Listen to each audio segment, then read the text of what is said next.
morning, Lincoln, Nebraska. Happy Thursday. Welcome into the morning hookup. Bill Hooks, YZ, back at you. Creeping closer to the weekend. Hope your Thursday's off to a great start. Have a lot of fun today. We're going to talk some Husker fall camp. More of what we're going to talk about later today. Second hour, we're going to talk some Husker. Elijah will be back. We'll all three of us get into. There's a scrimmage coming up. A couple of questions maybe we want to ask coming out of that scrimmage. What do you want to hear? What do you not want to hear? And we are going to dig into what we're going to call today a little bit of the Calandria full experience. We're going to go through it. Elijah posted some clips yesterday on his Twitter that we're going to go through. And it's a full experience of Calandria at UNLV. And the clips that he posted are from one possession. Yes. From an entire 60-minute football game, that is one possession. One total possession. How funny is that? It's going to be amazing. Sorry, some moments right there. It's going to be so we're going to go through that. We're going to talk NFL today. There's quarterbacks being announced. Kind of look at a power ranking a little bit. I know you guys talked about this probably a little bit. Do a little power ranking. There's preseason games tonight. Kind of take a peek at those. Something else that's electric. Good morning, FedEx, and good morning, Snitz. Jeff. Something else that's electric is the FedEx Cup playoffs. Mm-hmm. They started this morning. And there are some pairings that are awesome. And there's one on the golf course right now. Scotty Scheffler, Rory McIlroy on the golf course together. Can't beat that. My goodness. There's some guys off to a hot start too, by the way. I was just watching. I'll update you real quick. But we're going to talk about the FedEx Cup playoff, the pairings, the race to 50. Like you look right now, Tommy Fleetwood, 400 through 4. He just chipped in for Eagle a minute ago. He is a former FedEx Cup champion. Gotta say, I'm a big Fleetwood guy. He's a former champion. Got a lot of respect for him. The FedEx Cup playoffs are so amazing, and it's the season-long reward of consistency. You're like, what do you mean? Well, like Scotty Scheffler is number one right now in the FedEx Cup play. Like in the FedEx, he won one time this year, but he's consistent. But he's always in the top 10. Always. And he's only got one career PGA Tour win. But he's 4 under. This other gentleman, Pearson's Cootie. Well, what a name. 400 through 8. Another guy to watch out for, Sepp Straka. He is 200 through 4. And other guys, they're just getting going. Interesting enough, I watched the opening tee shot this morning. It was Jackson Cooven. The young kid. He was number one going off this morning, 7-10, solo. He's playing by himself. They got him. He's even through 10. He's like pushing the pace. He's the guy like on the golf course when you're out there. If you get the first or whatever tee time of the day, you got to set the pace for the rest of the day. Mm-hmm. Don't slow him down. We'll go around MLB a little bit as well. I think you're trying to reverse the Red Sox fortune right now with your shirt. Yeah, a little bit. They've lost a few straight, like 5. Yeah. Right now. Okay. Really, really up and down right now. Go on a 15-game winning streak, go on an 8-game winning streak, and then you lose 5 straight. Kind of messing with my psyche a little bit. It's all right. It's okay. We'll get to them in a little bit as well out there. So we've got a lot to get to. And a lot of you guys, if you want to chime in today, 402-489-1240. Give us a ring. Come say hi. Or jump on the stream. You can go to YouTube. Check out the Morning Hookup. Facebook. All the good stuff. Twitter. Facebook too. Are we there? We're everywhere. Yeah. We're everywhere. KF4 Radio on Facebook. You guys are amazing. Also, thoughts. Should I say thoughts, prayers, reactions? I don't know quite yet, but for a lot of people in the city today, like, Hooks, what are you talking about? First of all, first day of school. Woo! Is it really? It is today. LPS fullback today. Yesterday was like the kindergarten 6th, 9th, right? Where everybody's first year in their new school day yesterday. Mm-hmm. Today is fullback. Full on welcome back. So I wanted to describe it's like your thoughts, and I know it's not prayer, but it's like for the whole city. One, teachers. You get them. Congrats. Welcome back. Thank you for what you do. Yep. Thank you. Absolutely. Administrators, teachers, everyone out there that does that, daycare provider, whatever it is, because a lot of people will start their kids back to daycare today too, like all that, right? Yeah. It's you're doing what I call God's work. Mm-hmm. No kidding. That there's a few things out there that it is, I put it in that realm. We all got jobs. I think we're doing great work for people, but I put up military personnel. There's special people that do that at a level. Mm-hmm. Can never thank them enough.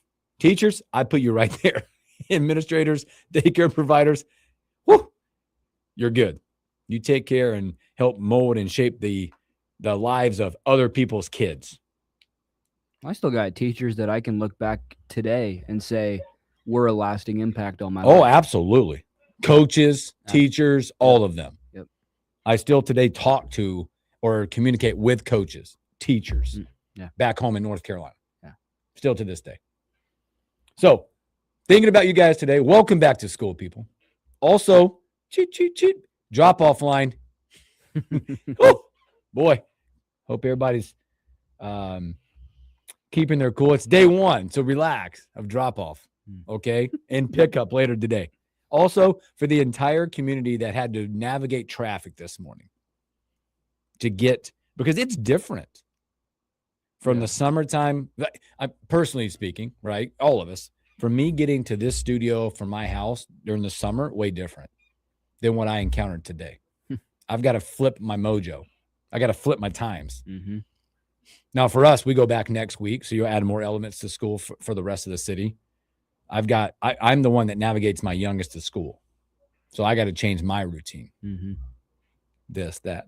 So the entire city out there thinking about you. It's just day one, so pump the brakes. Change routines, okay? Everybody's trying to navigate this city differently today than they did yesterday. FedEx 10 says, shout out Mrs. FedEx. 5th grade proud. There you go. Welcome back. Shout you out. It's a different navigate. Now, it'll flip-flop because now you've got all the school traffic. So that's between 7 and 8:30, let's say. Mm-hmm. So get going earlier, find your way. But the city really opens up the afternoon, though, until about 3 o'clock. Right? This is a cycle we all go through. So know your path, know your situation from let's say 6:45 to 8:30, right? And then right around 3 o'clock, 2:30, 3 o'clock, get ready to navigate it again. Yeah. Especially without by kind of where we live. It's just what it is, right? Where but I think it's everywhere. I know, speaking to us, specific, our situation, we know what time is going to happen. Yeah. There's a few schools out there. Stay away from 14th Street. Yeah. Otherwise, you will add about 45 minutes to your route. Yeah. Stay away. And then also tonight, in this first week probably going on, thinking about all the parents and all your cranky kids coming home because you're trying to evolve to different routines tonight. What'd you learn at school today? Nothing. What was for lunch? I don't know. That was one thing we always asked our kids. What'd you have for lunch? Don't know. Don't remember. Don't remember. So it's a big day. Big day. You got any homework? No, I got it done at school. Yeah, I did. Sure you did. Or they come home just mad because they got homework on day one. They're back. Fall sports are back. High school football is back. Yeah. They're back at it. I think Monday they got back at it. Now they're getting in the grind. If you guys see the previews out there for us, they're on KFRnow.com. Jeff Moats is getting those up for you from your high school, your favorite high school or rival high school. You want to take a peek. Those are out there. Okay, so take a peek at those out there. Okay. Let's look a little golf real quick. Let's navigate the golf real quick as we talked about what's going on with that. And again, Corn Raider, man, I hope you're there today because I know you love the FedEx Cup playoffs. The race to 50 is where we're at. The race to 50 when you're looking at it. You got to look at those rankings. I have them right here. These are just golf. It's just so fun. It's so reactionary. There's only one, there's a lot of names trying to get to the 50. And right now, this thing is ever so moving. It's ever so evolving, okay, when you look at this. And we're going to go, again, a lot of these guys will all be also the race to 50, but they're also navigating getting in the top 30. because some of these guys are securely in already to the 50. Some of them are not. Jordan Spieth right now, he's probably the biggest name we're watching on the board. And the 30 is the cutoff for 50 this time for the BMW, 30 for the Tour Championship. Okay. 2 more weeks. So a lot of navigation. Jordan Spieth is right now, by the way, he started 54th. Now, again, round 1, he's like 5 holes in. What a reaction we got. It's reactionary, nonstop to these shots, which makes it so exciting. As of this morning, so far, he's improved 4 spots. Guess what now? He is now number 50. He's probably the biggest name you're watching. Oh, the movers and shakers trying to make way. He's sitting there right now at 50, making his way through the golf course. Some other big names to watch. Maverick McNeely. He's the guy. He started he was the 50 guy coming in. He's at 42nd now. Again, we're so early in the rounds, but it is starting. Other guys, Harris English, by the way, he was 51. Has improved 11 spots thus far this morning. He's in the 40 now. Other guys out there to watch. Michael Thorbjornsen, who just won, started 38th. So far, with his round this morning, that's off to a really good start. He's up to 31. The guy that just won last week to get in the playoff. He's making his way. Sepp Straka is the guy to watch. He came in at 37. Having a great start. We mentioned him earlier. Having a great start to the round.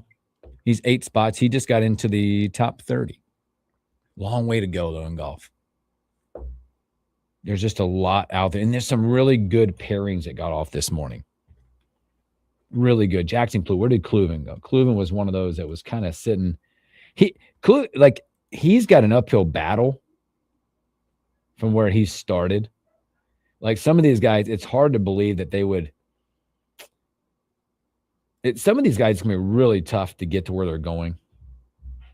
Cluven, by the way, has improved 5 spots playing by himself. He's up to 65. So he does have a battle to get to that level.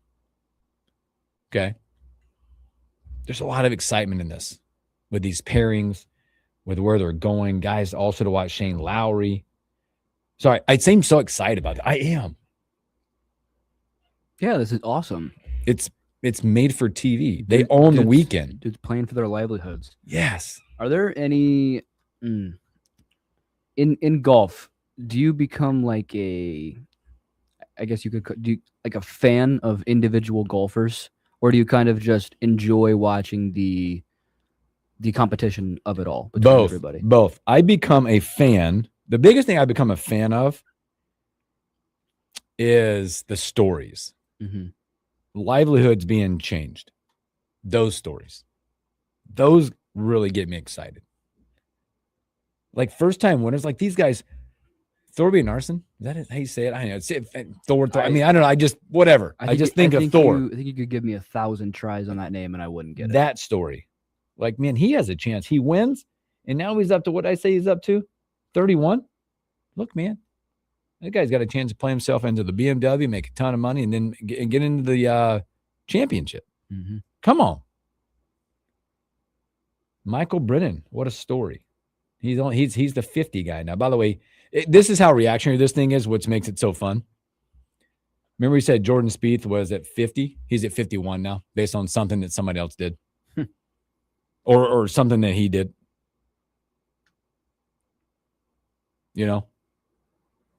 Makes it so much fun. Yeah.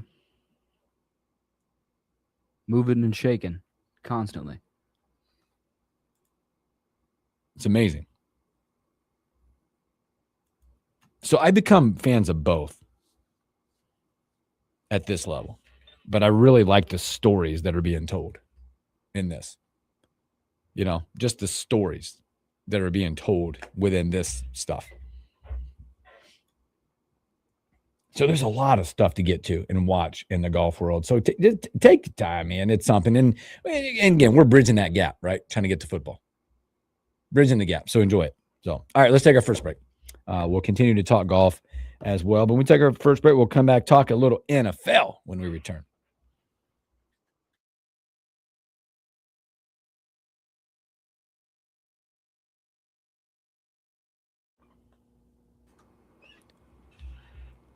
How much time we got? Let me use the restroom real quick.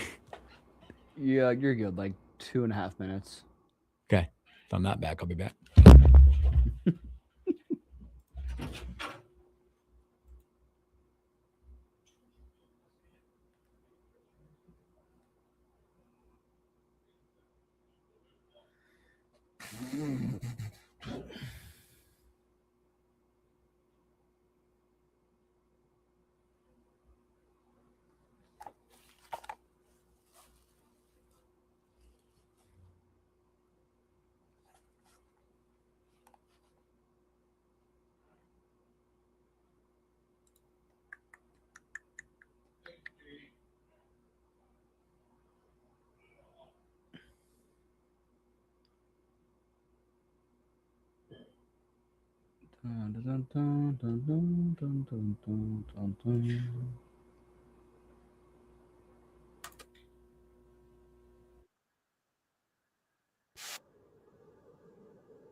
Kaboom. With time to spare. Yeah, buddy.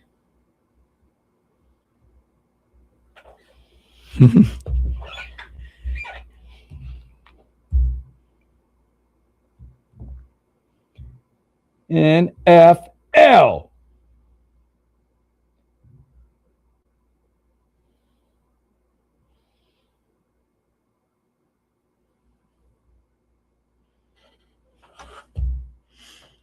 I love this. There's a great article on CBSSports.com. We'll probably have a little fun with it. It says ranking the NFL's most least and optimistic fan bases.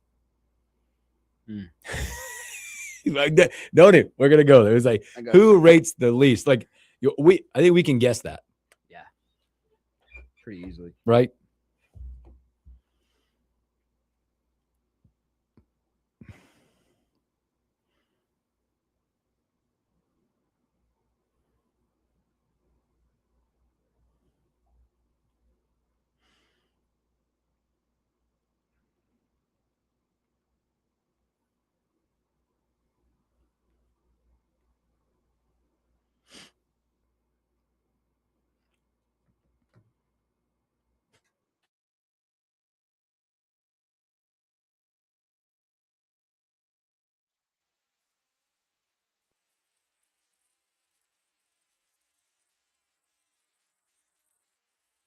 Welcome back to the morning hookup. Happy Thursday. Thanks for hanging out. Flexham, appreciate you, bro. He said it was late to the show yesterday. Listen late, very important PSA. Anxiety, man. Appreciate you. We all have to support everyone. Yes, we do. And buy the Open Championship tickets immediately. Fuel up the G6. They're still hanging. I have till Monday. I broke it to my wife yesterday. She wasn't listening yesterday, so I broke it to her. She's like, you know what she said? You ever talk to your significant other sometimes and you don't know if it's true, too good to be true when they say something? You're laughing because you're learning it. Yeah.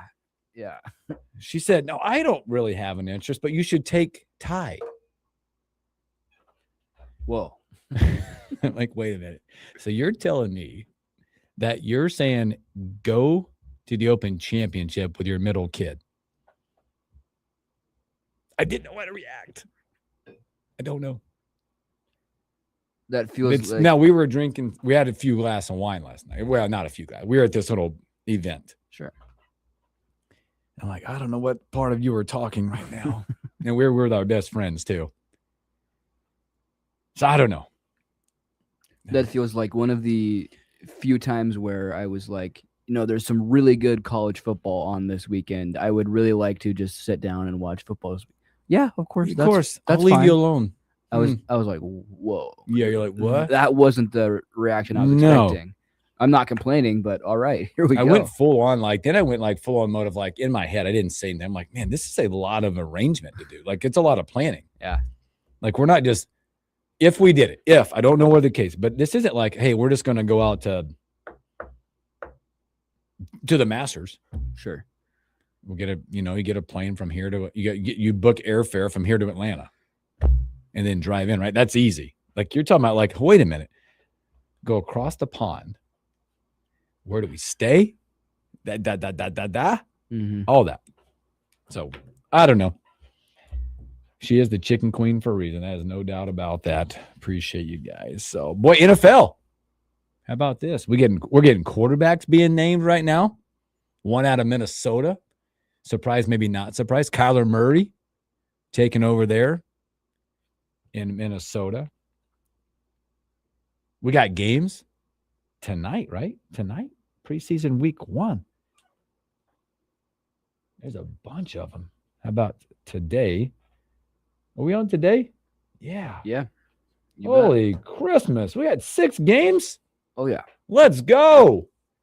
Lions, Bengals kick it off. Tonight, there's a lot of them. There's a couple at 6. Lions, Bengals out in Cincinnati. First look at those guys. Who will play, don't know. Packers, Steelers. The Pack heading out to Pittsburgh. Colts, Patriots. Your Patriots get back at it tonight, 6:30 in Foxborough. They don't have they've got slated to have the Packers, Steelers on NFL Network at 6. No TV essentially for the one and the other one I talked about. Cardinals, Raiders. Maybe get your first look at Francisco Mendoza, right? Mm-hmm. They said he's going to get some time tonight. He's on ESUN, whatever that is. ESPN Sunday? I don't know what that is. No clue. Any idea what ESU? I don't know. University? I don't know. ESPNU? ESPN? I don't know. Chargers, Texans get going tonight, and then your late game on the NFL Network, 8 o'clock tonight, will be the Titans and the 49ers, who are pretty beat up right now. So they're back. And then it doesn't stop, because then Friday, you get 3 more. Broncos, Falcons get going. Dolphins, Commanders, Bucks, Jets Friday. Then a full slate on Saturday. 7 preseason games on Saturday. 7. If you love football. My goodness, it's back. If you love football, you can watch some pretty poor football for a couple weeks and then kind of get you an appetizer before we What do get you into think the real about stuff. what Aaron Rodgers said about preseason football? What did he say? Not real football. Doesn't matter. Yeah. It is what it is. He's like, it's not real. Yeah. Unfortunately, part of it's true. There are some preseason games where it is kind of mind-numbing to watch. Yeah, he's like, it's not real football. Elijah and I talked about this on I don't remember what day it was, but the Hall of Fame game was so good that now we're gonna kind of try and find that in other preseason games, and we're not gonna get it. Like we kind of don't let one thing skew your entire persona. Yeah. Of your mindset of what's going to happen. Nothing's gonna live up to the expectations of that. No. No. It just isn't going to happen. You'll be disappointed. Now, if you want to watch some couple of I think you can watch preseason from your favorite team's perspective. If it's on TV and you get the chance to watch, is the second level stuff, the depth of teams. Mm-hmm. Who's your backup quarterback? But there's zero you can really take away from I don't know, the Raiders, you could take probably a lot away all of a sudden from Mendoza. Yeah. What it looks like, his snaps, things like that, right? How he reads defense, things like that. But you really aren't going to get much from, what are you getting out of Drake May taking a snap or two? Nothing. Maybe what they're going to be working on is that connection between him and Brown. Yeah. Have a couple scripted plays where they have. Hey, no matter what happens here, Yeah. you run that route, you do this, and throw it to him. Right? But you might see that for 1 to 2 series. Same with guy like Detroit. Dan Campbell has also already basically came out and said that, hey, all of our skill guys, all of our main guys, they're sitting. There's no reason to play them. This is a time for developing young talent, giving guys a shot to make the 53-man roster. That is essentially what the preseason's for. Have you taken the time, and we'll just probably a more on-the-spot question, looking at your power ranking for the NFL starting? I have not. I got some thoughts in my head. Let's go. All right. I'm writing them down right now. In this, no reaction. Quick I'm putting teams down in an order, whatever I think. All right, these are going to be the teams that top 5 power ranking, just the top 5, because then we're going to get into some fan base talk. Ooh. Look at us. Quick reaction stuff. Quick hitting. I got it. I got a top 5. Want to start at the bottom? Who's your 5? 5 up. Okay. We're starting from 5 in the bottom. So we got a top 5. Give me number 5 on your list. Ooh, okay. I wrote them down, and I think in order I'll stick to, because at some point in the next week or so, the 3 of us are going to pick our division winners and all the fun stuff that we do with the email that comes out. I have the Denver Broncos at 5. Okay, I can respect that. I was gonna go. It's between Buffalo, Baltimore, or Denver for me to crack the top 5, and I think it probably is Denver, just because Buffalo and Baltimore, the difference between them is new head coaches, and I'm trying to figure out how that's gonna go. Yeah. Denver, you're staying consistent with that? I'm just going Denver. This is such a react going, hey, top 5. Yeah. Number 4, I became a wimp on it because I don't know the answer. It's tough. I've got Denver at 5. I think they can win that division. That's not because of Elijah's a Bronco fan either. Number 4. Did you get a 5 yet? I'm going Denver. Going Denver? I'll go stick with that. I'll go with you. I talk me this. I've got your division at 4. Those 2 teams. Your division. It's hard to pick between New them. England or Buffalo. I'm probably going to lean towards Buffalo right now, which means I'd have New England sitting at like the 6th spot. Yeah. I think the experience of Allen and might be there. It's really hard. It's tough because I think that's 1A and 1B in that division. And nobody else matters in that division. Yeah. I think you can flip-flop. You can. Either one of those. So I'm going to put them both at 4 for now. Okay. How about you? You can pick them.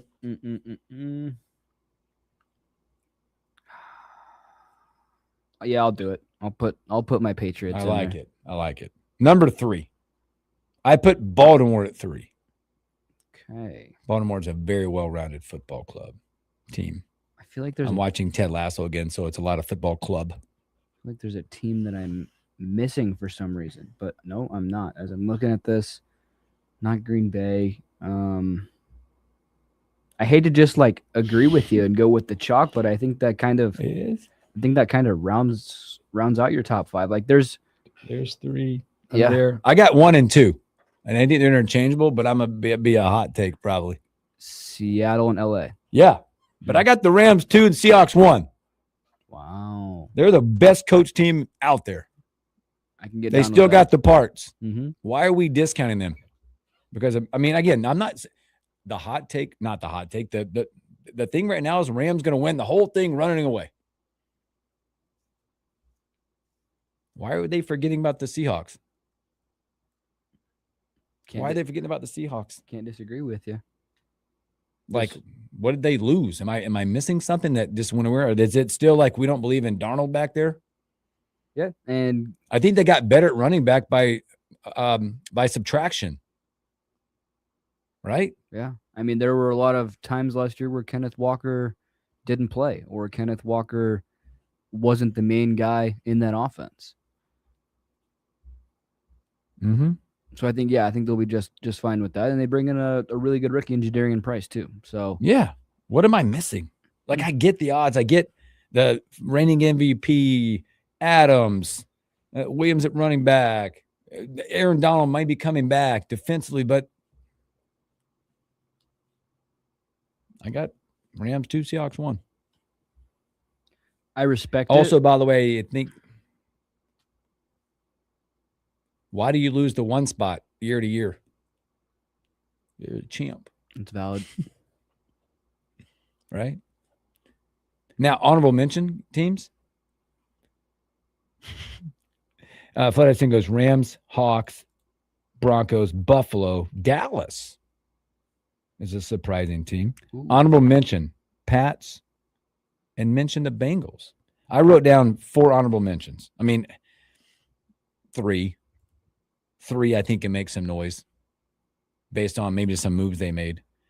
The Pats are interchangeable for me right now, so I'm not. Cincinnati, I like. What can they do on defense? You know what their offense is going to be. Dallas. I have Dallas on there. I do have Dallas written down as an honorable mention.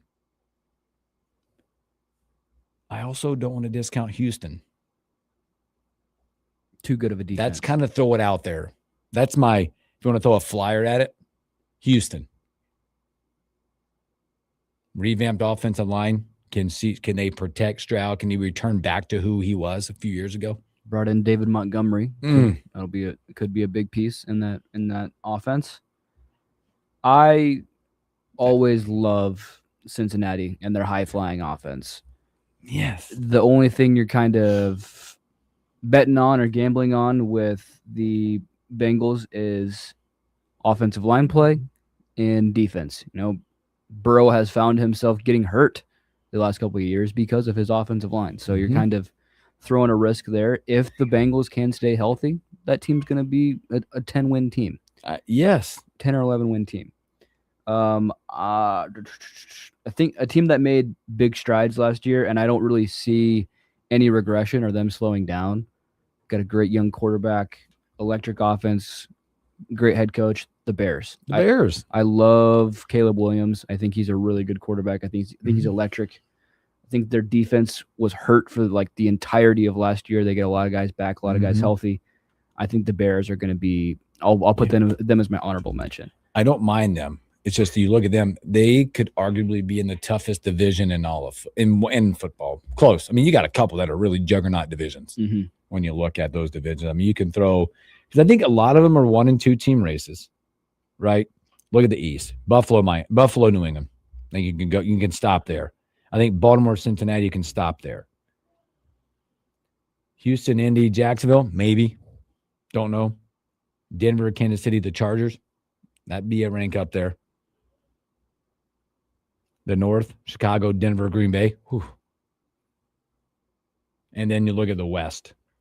Rams, Niners, Seahawks. There's a couple really juggernaut divisions out there. Would you agree that there are a lot of teams out there that are kind of Nebraska football-esque in the fact that they kind of have to prove it? Yes. You're thinking every single year, this is the team. This is it. Yeah. Dallas. For me, it's Dallas, the Chargers, Justin Herbert every year. If this happens, you got the Bengals. The Dallas Cowboys are Nebraska. Yeah. High expectations every year. The Chargers are Iowa.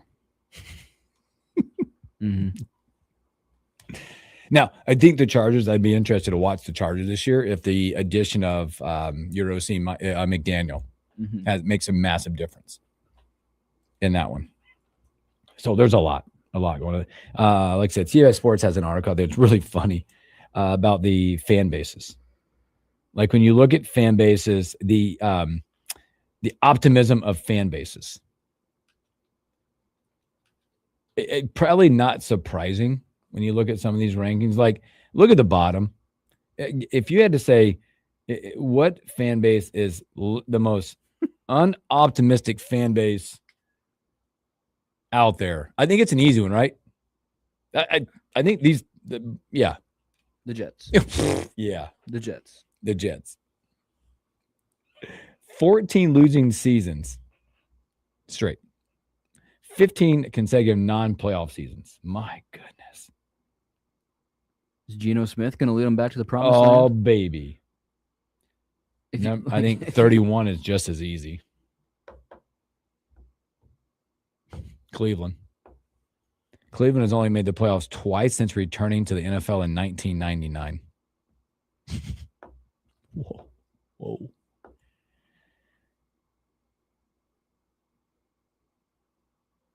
Going to the top. Let's go to the top here. Let's roll down the top, see what they got going on. This is not surprising. Did you see who's number 1? The most optimistic? The most optimistic? Oh, yeah. The Chiefs. Since they won it, they're going to win it every year. They're the most optimistic based on this study. And I think a lot of those teams you're looking at that we talked about, are like you can see what their seasons look like as we talk about our power rank goes kind of hand in hand. Tied at the top at 2 in this survey are 1 and 2s. Mm-hmm. Seahawks and the Rams. You know, I mean, boy, they got a lot to be excited about. So does the Rams. They got a lot to be excited about. Broncos jumping at 5, Buffalo at 6, Niners at 7. Your Patriots popping at 8. And the commentary is Patriots fans might be setting themselves up for a disappointing season. Each of the previous 2 Super Bowl losers, the Chiefs and the Niners, had losing records the following season. In the 60-year history of the Super Bowl, only 5 teams returned to the big game a year after losing it. Man. Look at those stats. Look at that. You just went, man. Dang. Why'd you read that, Hooks? Talk about your Bears. Not your Bears. The Bears you mentioned. Their fan base came in at 10. Chicago's ready to party like it's 1985. It could very well happen if Caleb Williams and company can build off last year's success. The Bears recently suffered a setback, however, with Kobe Bryant. Suffered a knee injury during the camp, expected to sign for him 4 to 6 months. Mm-hmm. But they're set up for a little there. Always go to the middle of the pack and see how these fans are like. In that, like, Dallas. Dallas checks in at 18. Dallas' spot in the ranking is fitting given the purgatory the team's fan base has been in since 1995. Once again, the Cowboys will field a group good enough to give the fan base reason for hope, but probably not talented enough to end the franchise title drought. That's definition of purgatory. Mm-hmm. I'm going to call a little BS on that one. I think Cowboys fans are optimistic every year. Mm-hmm. I think you can move them down the ranks a little bit. Trying to think, there's another one that makes me kind of laugh. I'm reading like the purgatory comments now. Elijah Herbert walking in the studio. We're having the conversation right now. CBSSports.com has an article about the most and least optimistic fan bases in the NFL right now. And we did a power ranking. Your Broncos checking in on this survey, 5. Being pretty optimistic about their year. Denver has mile high expectations for a team that would have played for a title last year had Bo Nix stayed healthy. The Broncos boast a NFL top defense and bolstered their offense this also with the acquisition of veteran wideout Jalen Waddle. Mm-hmm. Number 5. My question here is who is above the Broncos? Most of the Broncos fans that I talk to are. Well, can I tell you, you're not. I'm going to give you. So the Broncos fan base, number 5, most optimistic. Yeah, it is so easy to pick number 1 because they Rams? become delusional all the time. Chiefs? Yes. No. They're so optimistic. That's crazy. Now, this is CBSSports.com, the article they put out, the survey. Yeah, they're number 1. But no, that made me laugh. But 2, I think tied for second, you would probably go, okay, that makes sense. And you're looking at their years upcoming. Giants? No. Rams? Yes. Okay. They're probably, I would say, top 2 title contenders are in the top 5. Rams, super optimistic fan base, probably with possibility of what they got all coming back and Donald may returning. Patriots? No, they were 8. Seahawks. Yeah. Really? And then you know what I think interesting This one I was surprised by this. Number 4? Yeah. The Eagles. Those fans are never optimistic. City of brotherly hate? They hate their team. Okay. So they checking it 4. I have some questions about this. The one thing I'll say about the Seahawks is, yes, you did just win a Super Bowl. But if I was to ask a Seahawks fan, like, you just lost your Super Bowl MVP. You lost Kobe Bryant from the back end of the defense. Yeah, the defense still looks good. Oh, yeah. I know, that's what I'm saying. Like he's off. Like it's a key piece of your defense that you've lost. Mm-hmm. Arguably the second best player on your offense with Kenneth Walker. At least what he put together last year. There's some holes they need to fill. And I understand they've gone and drafted. I understand them being in the top 5, top 10. But Chiefs and Seahawks, I have some questions. Mostly Chiefs fans. Because what do you think? I know there's plenty of Chiefs fans around here. And I get it. Patrick Mahomes is coming back. That's a reason for optimism. But they're excited because they were 6-11 last year. They might win 7 this year.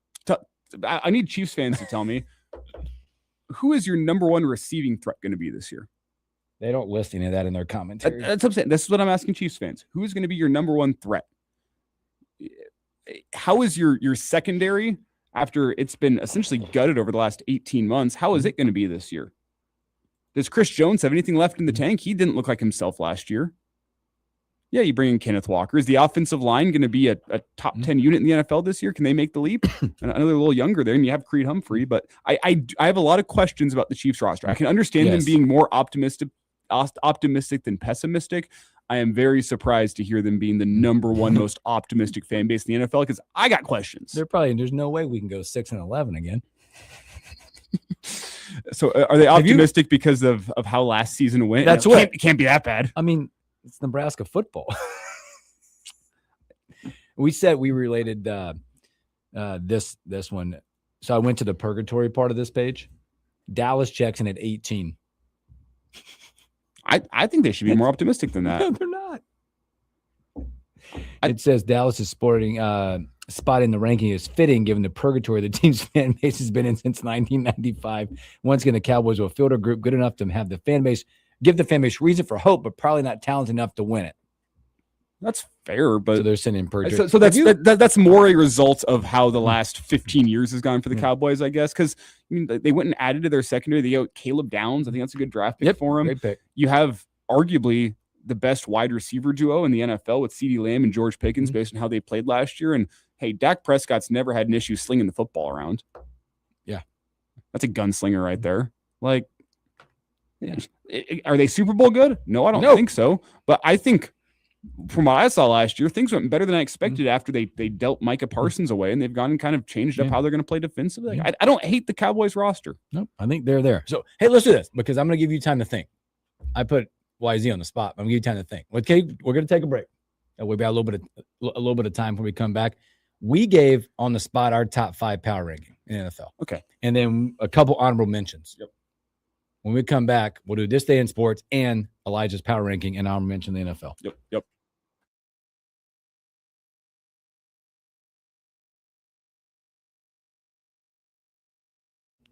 We'll give you ours too.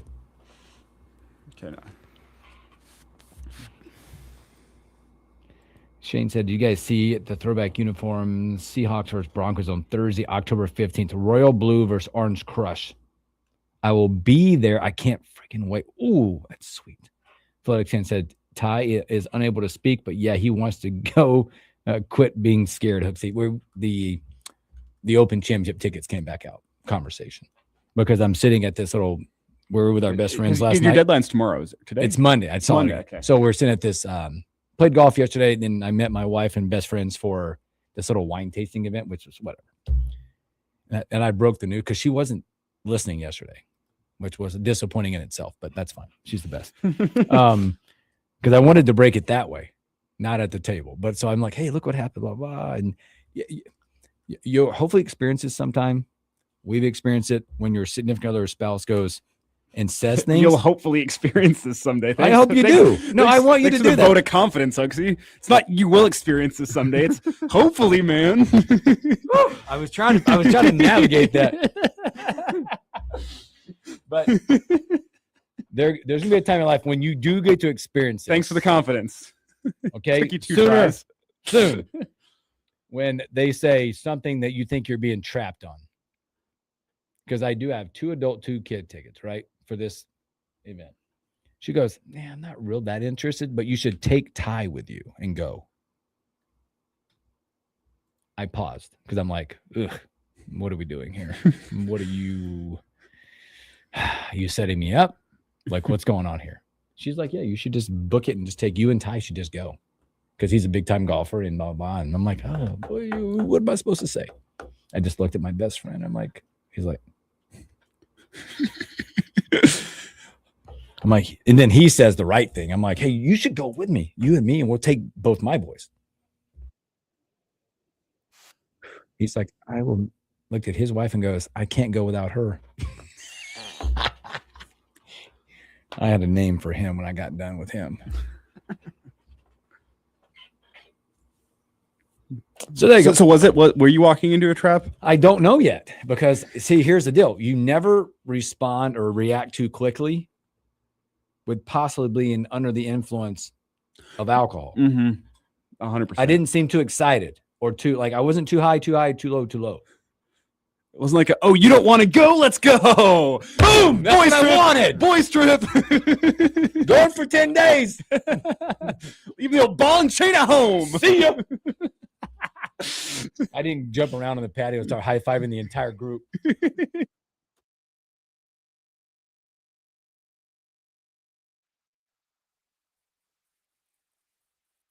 Welcome back in the morning hookup. A few moments left on the fast-moving first hour. Happy Thursday. Hey, top 5. You've had a chance to think about it. You know what? I'll give you mine real quick, right? Here's how I ranked them. And I was kind of a wimp in number 4. Denver 5. Okay. I didn't know which one to pick, but I think I went Buffalo 4. New England, Denver were kind of – I gave New England an honorable mention. Baltimore, Rams, Seahawks. Reactionary, I put it together. Okay. I'm going to go 1 through 5. Let's hear YZ. YZ. We were kind of similar, but go.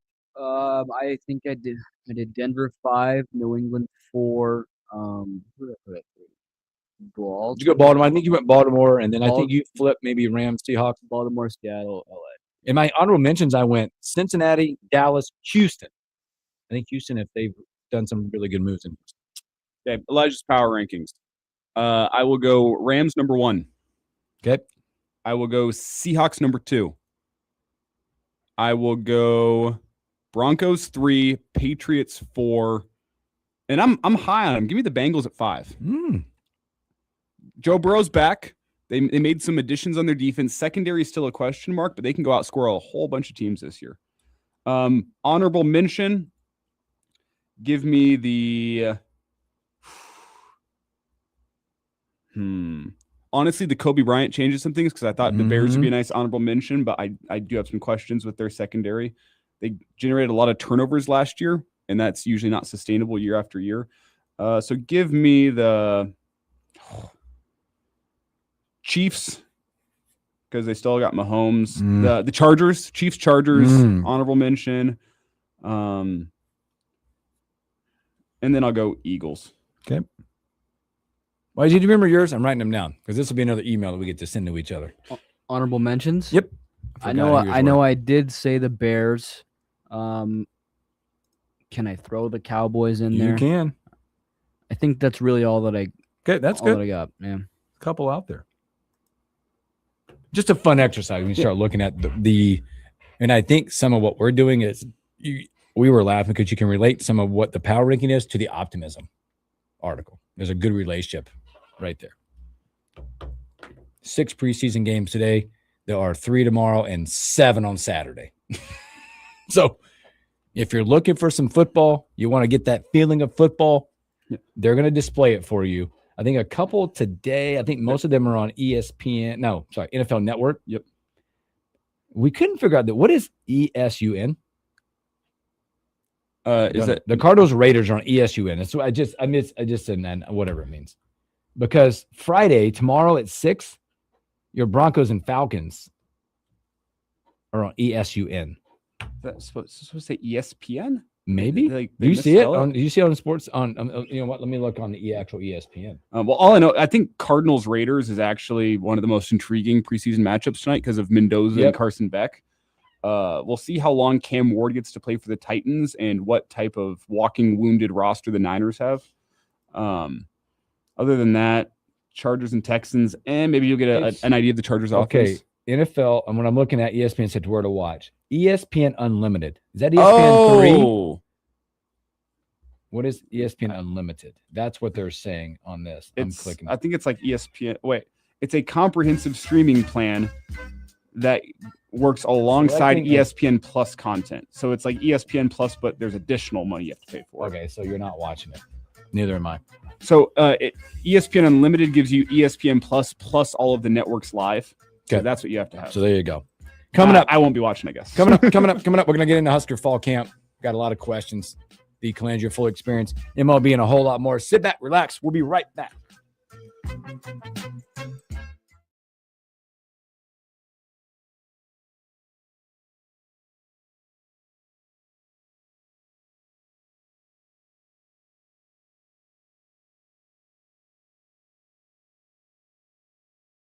talking French, right? Yeah, obviously. I just love a library. French are so loud, though. Yeah. Hey, be quiet. This is a library. S'il vous plaît. Ce n'est pas une bibliothèque. Bibliothèque? I think that's Spanish, ma'am. You are in a bookstore, not a library. Oh. No more bookstore bungles with Babbel. Ah, touriste. Learn to speak like a local and act like one too. Practice with Babbel's guided conversations based on real situations. Get up to 50% off on your Babbel subscription when you sign up at Babbel.com. That's Babbel.com to get up to 50% off. Babbel.com. The Lincoln Municipal Band continues their summer concert series this Sunday with Golden Classics, Serenade to Our Seniors. Enjoy a variety of favorites and classics from years past. It will be conducted by Bob Kruger with guest soloist Scott Anderson on trombone.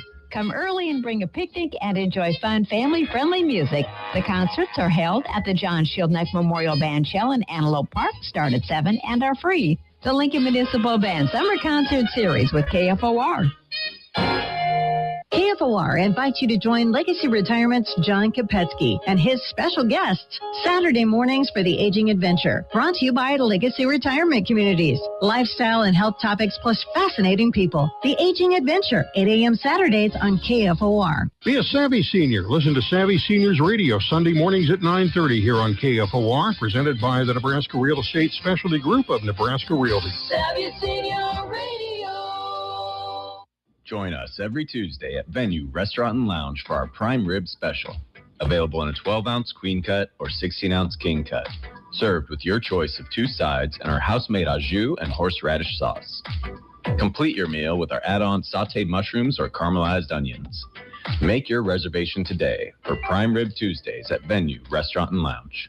Earn rewards on every meal with our Your Venue Reward program for Venue Restaurant and Lounge and Piedmont Bistro. Earn 1 point for every dollar spent and redeem 200 points to receive a $10 reward. Register online and get 100 points instantly. Dine with us and ask your server how to join our program to start earning rewards today. Piedmont Bistro is proud to announce that we are now open with our full menu Sunday nights. Start off with one of our delicious appetizers, follow it up with an incredible chef-crafted entree, and finish your meal with a house-made seasonal dessert.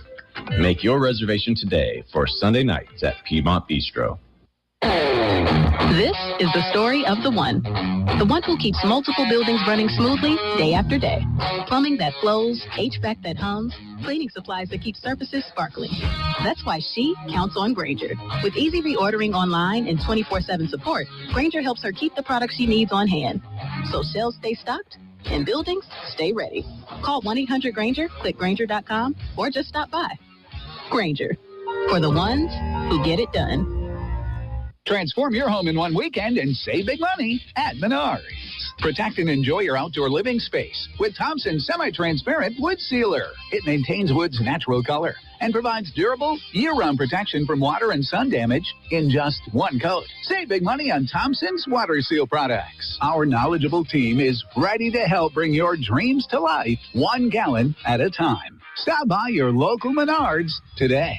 Save big money at Menards. Lincoln's local news, talk, sports, and weather station. FM 101.5, 1240 AM, KFOR, and KFRX HD3, Lincoln.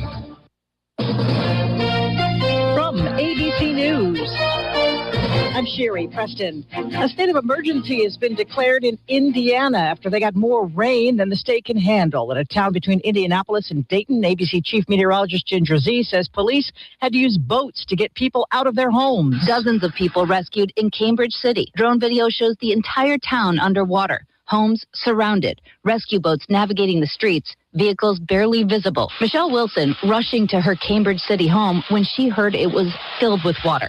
I opened the basement door and it's all the way filled. Henry County Sheriff officials sweeping the area by boat. The front that brought that rain to Indiana unfortunately remains stuck there, the state bracing itself for more rain over the next few days. The Chicago Bears have an announcement today about their future. Some speculate they're about to move from Chicago's iconic lakefront to the currently waterlogged state of Indiana. And in Illinois, someone won a big $1 billion Powerball jackpot last night. It was sold at the convenience store and gas station where John Marshall is a manager. Just really great opportunity all around. I mean, I just feel like our gas station won the lottery because, we got a lot of media and a lot of customers coming in excited and wanting to know who it is. No one has come forward yet, but the store will take home $500,000 for selling the ticket. We're learning more about the ruse to slip President Trump off one plane and onto another plane while leaving the NATO summit in Turkey last month. On board the first plane where the president was, some White House staff and the entire press corps. Trump dismissing concerns about the threat posed to those who remained aboard the plane he was supposed to be on. Actually, the plane that I flew on was at greater risk. I think it was at greater risk. Now, the president has said he was just doing what the military and Secret Service told him to do. Asked what Trump thought of all this subterfuge, a top aide says he loved it. ABC's Mary Bruce out from the Labor Department today. Wholesale inflation dropping last month. The Dow is up 95 points. You're listening to ABC News. Man, I love this place. I've been surfing here since I was a kid. Now, seeing my grandson out on the water, it means everything to me. Watching him and taking in the blue waves, the sea breeze, the blurry horizon. If you have geographic atrophy, or GA, subtle changes in vision could mean it's progressing toward irreversible vision loss. Izervay is proven to slow GA progression and could help preserve your vision for longer, so you may keep seeing the world around you. Izervay, or avacincaptad pegol, is an eye injection. Don't take it if you have an infection or active swelling in or around your eye. Izervay can cause eye infection, retinal detachment, or increased risk of wet AMD. Izervay may cause blood in the white of the eye, blurred vision, or a temporary increase in eye pressure. Do not drive or use machinery until vision has recovered after an eye injection or exam. Ask your retina specialist how you can slow your GA with Izervay. To learn more, call 1-855-IZERVAY or go to izervay.com. Paid for by Estella. Budget requests being considered by the NU Board of Regents. Good morning. It's 10:03 here in the newsroom of KFOR. I'm Elijah Herbal. Happening now at Varner Hall, the University of Nebraska Board of Regents is meeting to consider the 2027 through 2029 biennial budget requests for the University of Nebraska system. The board is considering an inflation-based 4.25% increase to the base budget of the NU system based on the multi-year rolling average of the Consumer Price Index, an approach that aims to help the university consistently keep pace with rising costs. We'll bring you results from the meeting later today on KFOR. A Lancaster County judge has dismissed a lawsuit led by the Republican National Committee, which challenged a Nebraska law that allows certain overseas voters to vote in Nebraska.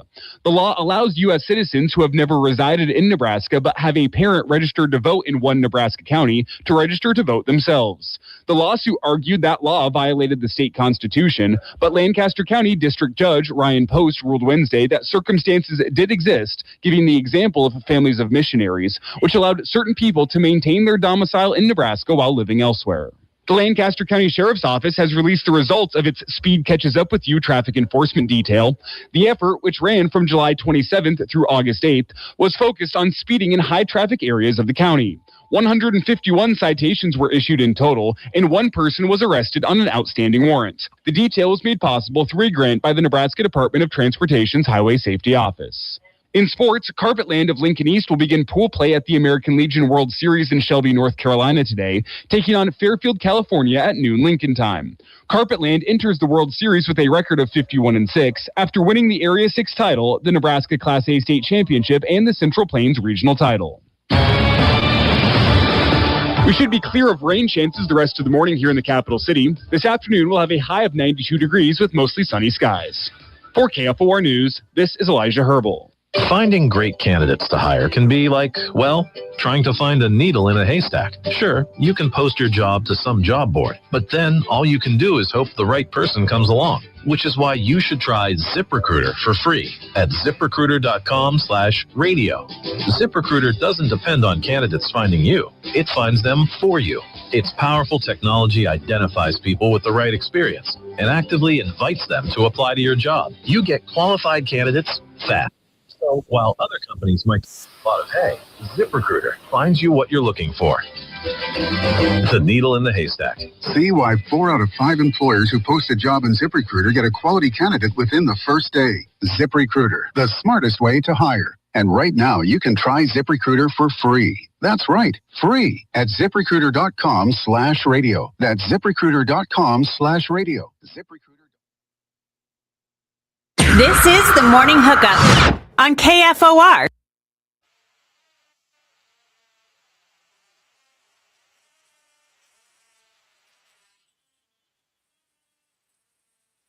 Welcome back in the Morning Hookup, hour number 2.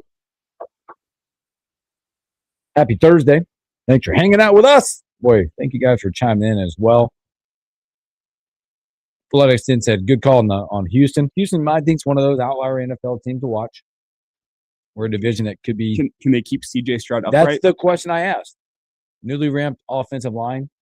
They keep him upright. They got an elite defense. Yeah, we know the defense is special with Al Shire and then Will Anderson. One of those to watch. Some of the reports out of training camp for them on Will Anderson is like, watch out. Is he is now at the point of his NFL career where he understands and can impact a play whenever he wants to, and he's realizing, every single play I can go have. I can do that every play. What players do you think of in NFL history when you think of a guy that is, anytime he wants to turn it on, he can go impact the play? I think it J.J. Watt, another Texan, by the way. I think of like Von Miller, Khalil Mack, for that Reggie White, his prime. I like LT. LT anytime. Buckus, way back in the day. Yeah. So, like, if Will Anderson is in that kind of rarefied air, they might not be score a whole bunch. They could be really good. But that also could just be because the Texans' O-line is still bad. Still bad. Just dominating. That's the other side note. Shane said, just watch this week's episode of Hard Knocks. Coach Mack is locked in. Watch that. Corn Raider said, I would love if my Cowboys were a surprise team this year. I think they're an honorable mention right now with what they got going on. So something to watch for as well. Hey, let's jump a little Husker football fall camp talk. Kind of navigate a little different waters here. As yesterday we talked defense. I think there's navigating the defense. A lot of questions out there, right? A lot of the defense is kind of like a lot on this end of excitement for it because of what you're hearing, right? Flying to the ball, attacking, but a lot of questions on the other side. Like there's no middle ground for this defense about how we're going to attack and get to the quarterback type stuff. But offensive, they got a scrimmage coming up Saturday. I think a lot of eyes from the scrimmage side is going to be on the offense and one Mr. Calandria. Well, in his first, probably not first. Yeah, let's just say it's his first full-on scrimmage at Nebraska. The eyes, the ears, the sights, the sounds, probably get into some scripted type play calls, whatever it is. It's the first legitimate pressure live bullets you're going to get because the spring game is not live bullets. No, that is spring game is what Aaron Rodgers would call the NFL preseason. Even less than that. I mean, it's like the defense isn't actually running anything special. They are running base defense. You're not going up against the starters. Once you get to scrimmage time in the fall, the defense is pulling out some blitzes. They're pulling out some creative stuff. They're trying to confuse you as a quarterback. They're trying to win. Yes. Simple. This is competitive stuff. They're trying to win it. You as a quarterback are facing live bullets. Now, what type of reps is Anthony Calandria getting in this scrimmage? On the one hand, you want to see what you have. On the other hand, you want to protect your starter. And with his style of play, which I think we're going to get into, we'll see how much they throw him out there earlier, how much they try to ramp him up as it goes on. But his style of play is he's a guy that, and if you follow me on Twitter, you saw some of the examples of this. You get the highs and you get the lows. He brings the excitement. We alluded to those clips you did. By the way, that's one series. If you go check those out, that is what we're going to call the full experience. Yeah, all those plays, if you see them on my Twitter, it's Calandria at UNLV against Utah State. And they're all within 8 plays of each other. I don't even, I maybe it's us where we need to set this up for them, our fans, to be ready. That I think what we're going to experience, again, I think this is us just watching clips and learning, is probably a full experience that we've never witnessed before. Is that fair? Going back. I mean, from a guy that shotgun, takes off running, gets to almost to the sideline in one of the clips and just throws a bullet down the line, to the fact that he makes a great play with his legs. He's going to be a guy that's going to elude a lot of tackles, looking for something to open up. But then there's, I think, the second or third clip where he throws dead in the double coverage off the linebacker's chest.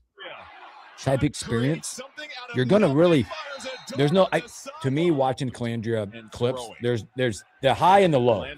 There's nothing like here in the middle. It's going to be super exciting at the top end where he's going to bust some long runs or he's going to bust this throw like right in between or over the top. The touchdown passes he throws in that one of those clips is there's only one guy that can catch that ball.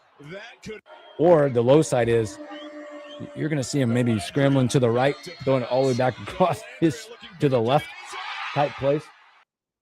Maybe some plays where you're holding your breath a little bit. Oh, I think there's going to be more of those going. Well, he's the type of guy where I think 50% of the time he drops back, you'll be holding your breath. 50% of the time he lets one fly downfield, you'll be fully clinched.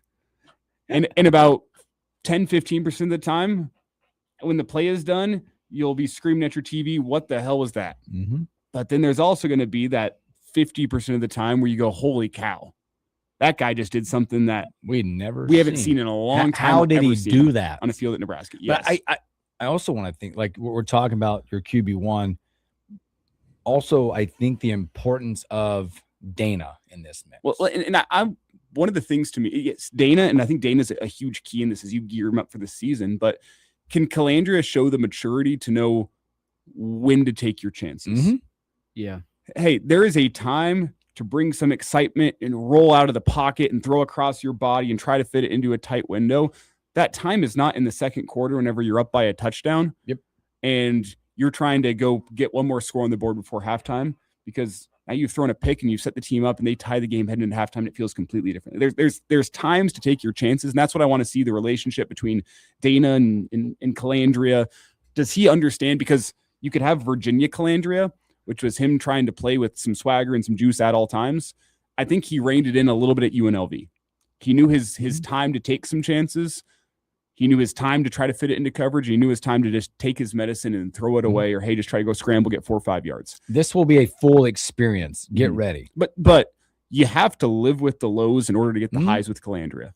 There's an excitement that comes with it. And I guarantee you right now on August 13th, 2026, there will be a moment early in this season that makes you go, oh boy. There will also be a couple moments, I think, early in the season that make you go, oh boy, look at this guy. But there will be that moment. I'd probably venture to say, we'll see. It'll at least be in the first 4 games, if not the first 3 games, that you go, what have we gotten ourselves into here? Oh, yeah. But that's what you have to live with the Calandria experience, because if he's not living on the edge a little bit, he's not Anthony Calandria. Nope. It's the living on the edge nature that makes him special, that makes him go. It's going to make your offense tick. It's going to make you as a fan, it'll make you come back for more. Yeah, the first 3, he's going to be the type of guy in golf that I talk about, or the golf round where it's had such a crappy day, but then you par 18, you're like, see you tomorrow, right? You hit 3 great shots or 2 great shots, make a par. You're like, yep, see you tomorrow, folks. That was great. My day ended well. But it is the top end, and then you talk about it. It's the 90-10. 90%, you're going to go, oh, man, that's Calandria. But most of us will be talking about, or hope we don't see, the 10% of the low side. I think cautiously, the first 3 games, we're going to get it all, right? Probably more success than not in the first 3 games, okay? That first challenge will be on the road against Michigan State and what Pat Fitzgerald puts together, because he is great at that. That'll be the time where it's like, all right, what have we done the first 3 to set Calandria up to go against a bona fide defensive coach that's going to muck it up and make it tough? Will be where we go. What do we really have? Well, and I'm also curious to see, as you get into the Big Ten slate, less through the early part of the season, because I think I have been a believer, and I'm still a believer, that this offensive line unit is the strength of the offense, and there's some good units on the offense. So a question that I have for them is, how much can you take off of Calandria's plate in terms of the playmaking, the excitement? Go back and watch UNLV's team last year. Their offensive line wasn't very good. No. Well, Calandria said this the best front he's ever been. Now, that's not saying much yet, because he was at Virginia and UNLV. Yeah, their wide receiver crew last year at UNLV was good, not great. Their running back room, average. Like, there was a lot that was on the plate of Calandria, where whenever you go watch UNLV game last year, it was pure excitement all the time because that's what Calandria had to do to go win them football games. You can even go watch the Boise State game from last year, the Mountain West Championship game, and UNLV mounts a mini comeback because they find themselves down by 21 and they just start saying, "All right, Anthony, go do your thing." And go to work, kid. He balls out. Like he's a guy that whenever the lights are bright, he's going to step up and make some plays for you. But I think one of the keys for Nebraska this year will be limit those moments, because that's whenever you start getting him living on the razor's edge a little bit more, is whenever it is, all right, we're down by 2 touchdowns and we need Anthony to go make some plays for you. Or, hey, the running game's not working. We're just going to drop back and let Anthony go out and do his thing.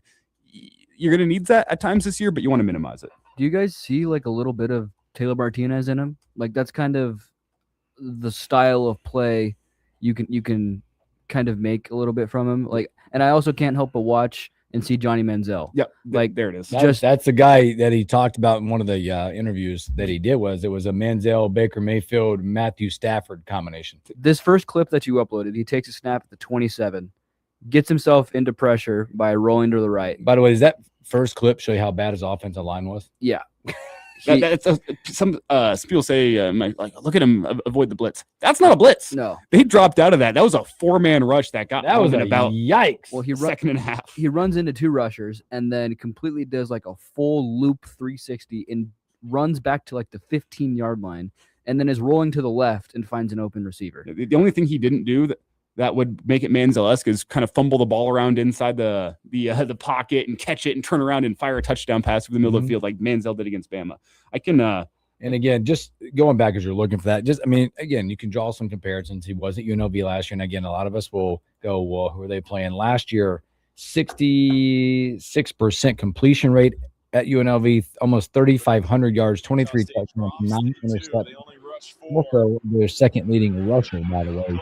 He did get 27 attempts for 865 yards. We have that play going on the stream right now. So if you missed that, sorry, I correct myself. It was a 4-man rush with a spy. So they did have the spy on him. He evades the spy. If you watch, let's see if this plays one more time. They have one guy kind of sitting back and spying, and he runs right into him and then does a loop-de-loop and swings around and fires it to the outside. That's Calandria for you.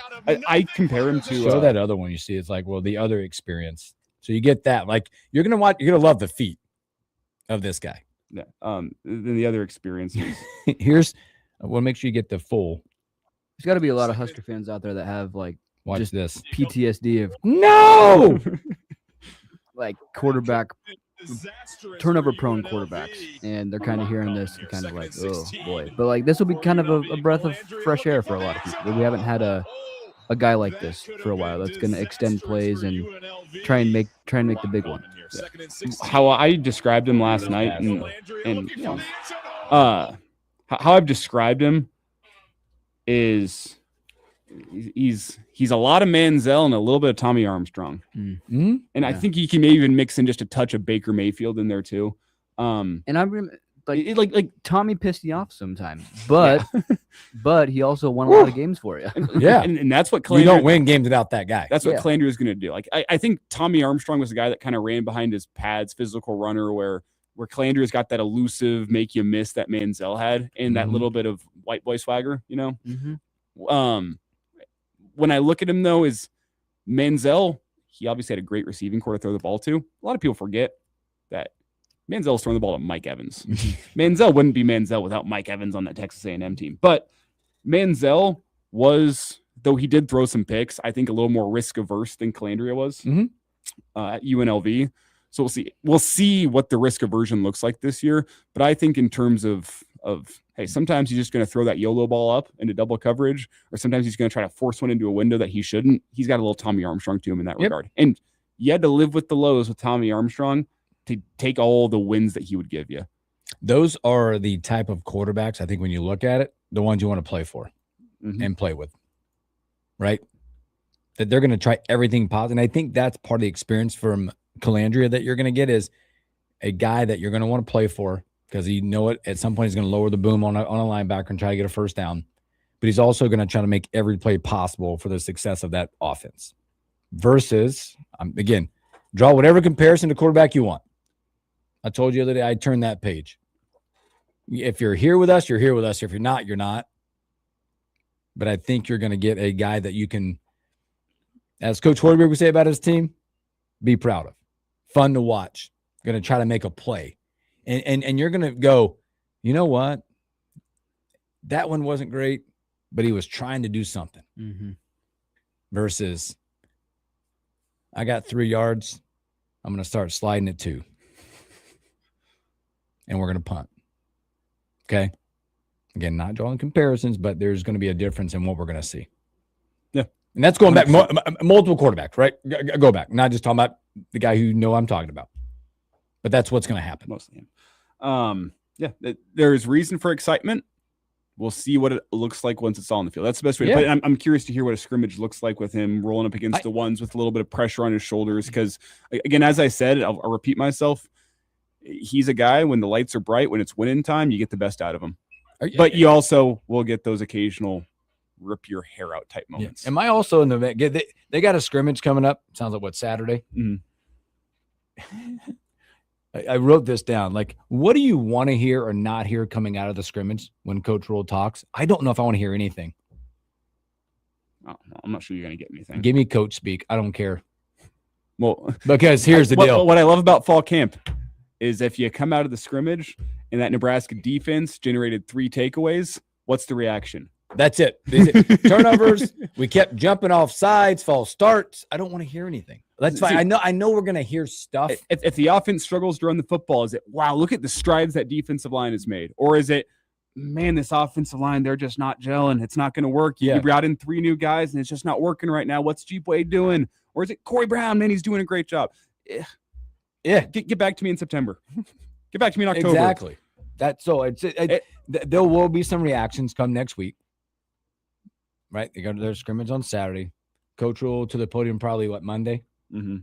I think after the scrimmage. Is he after the scrimmage? So you get something on Saturday. We'll get to talk about it Monday. But it's something what do you want to hear? I'm sure it's going to be – I hope it's a scripted conversation he's already written. I want to hear individuals, it's not the full units. It's not what's the defense, what's the offense. There's the individual position battles we're watching. That's what I'm curious in. Yep. For all the other spots, it's hopefully iron sharpens iron, but hey, who's running with the ones as a running back? What running backs impressed Coach Rule? Hey, what's that opposite corner spot looking like? I'm looking for individuals, not units or teams, I guess. How many days are we away? This is getting real. It's getting real coming up. So, all right, let's take a break. When we come back, let's go around the diamond. YZ is wearing a shirt today. I think he's trying to break the hex because they're struggling. We'll go around the diamond when we return.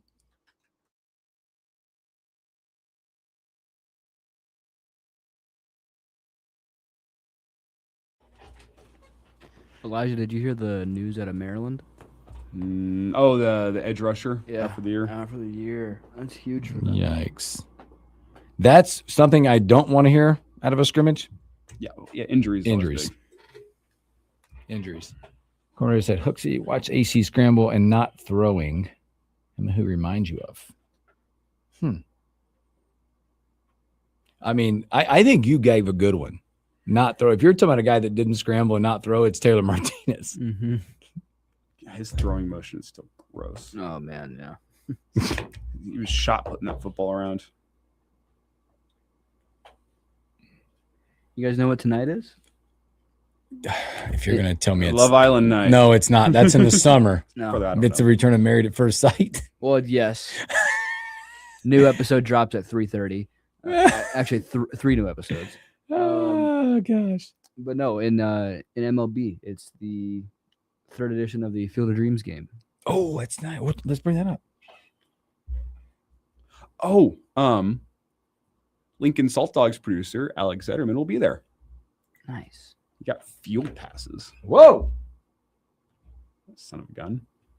We agree. We talked about this morning, and it's on there about Saints. Go back. There's a chat going on about teachers. I think there's a few professions. Like everybody has a mission in their own profession.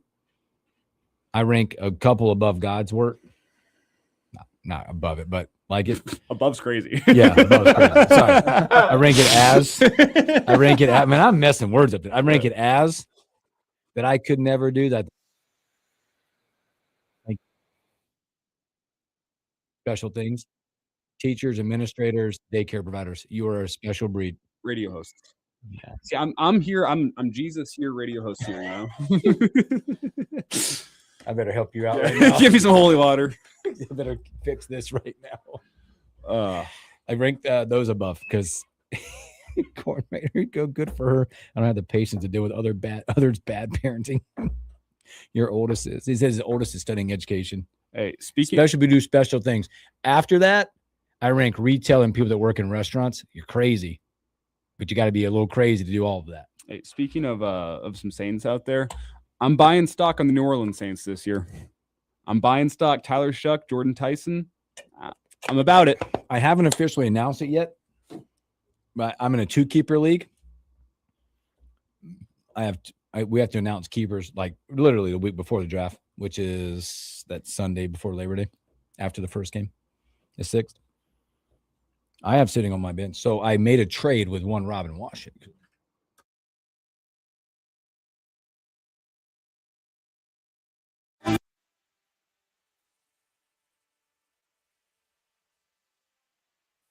Welcome back in the morning hookup.